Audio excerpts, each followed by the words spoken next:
Brilliance Audio presents Armageddon by Leon Uris, performed by Graham Rowett. Captain Sean O'Sullivan lifted the blackout curtain. A burst of dull light grayed the room. Christ, he thought, doesn't the sun ever shine in London? He heard planes droning overhead toward the English Channel, but he could not see them through the thick fog. He wondered if his brother Tim was flying today. "Come to breakfast, dear," Nan called. Sean turned into the room. It was an elegant room, the most elegant he had ever known.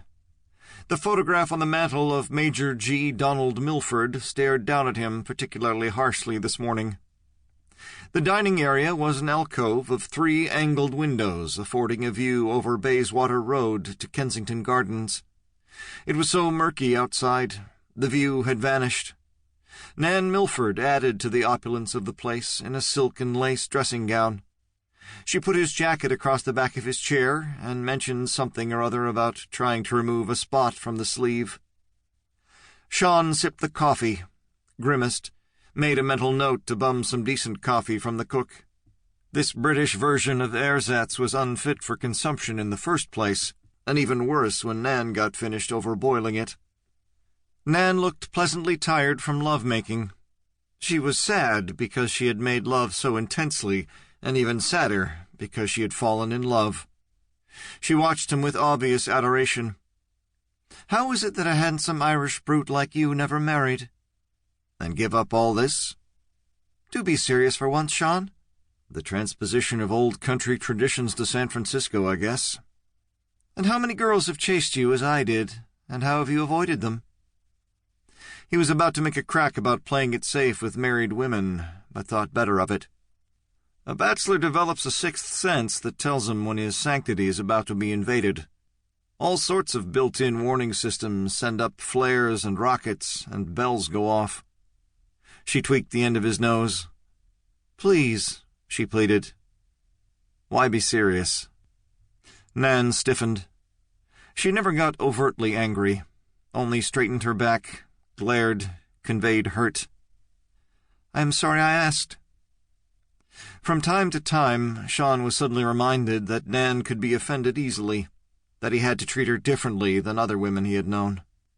"It would be hard for you to comprehend," he said apologetically.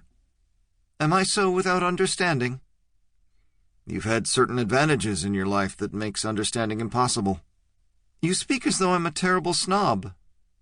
"You are. But you are a real snob. It is nothing you deliberately cultivated.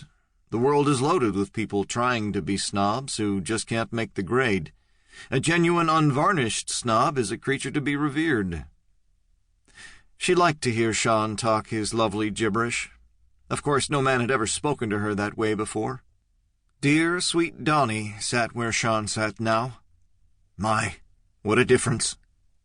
Nan did not know if Donnie would be more offended by the fact that Sean was in his place, or that Sean had the audacity to sit at his table with his sleeves rolled up and his collar unbuttoned. "Are you trying to say that marriage would have held you from advancing your station?" "Not at all, Nan. The reasons were more practical." "Now I'm completely intrigued." "I haven't married for the same reason my parents didn't marry until after a 10-year courtship. He was just too damned poor to support a wife." He gulped another swallow of the horrible coffee. Nan's soft hand on his lightened the blow. Her fingertips played over his hands. "Please don't stop, Sean. We know so terribly little about each other." Sean's large brown eyes searched the room, and then outside into the mist, looking for nothing. "When my parents emigrated to America, all they had was their hands, their backs, and their hearts. My father worked harder than the Lord meant any man to work. I can hardly remember when he didn't have 2 jobs, longshoreman by day, watchman by night, cable car driver by day, janitor by night, hod carrier, ditch digger, bouncer. And Mom spent most of her life washing dishes and scrubbing floors in places like this.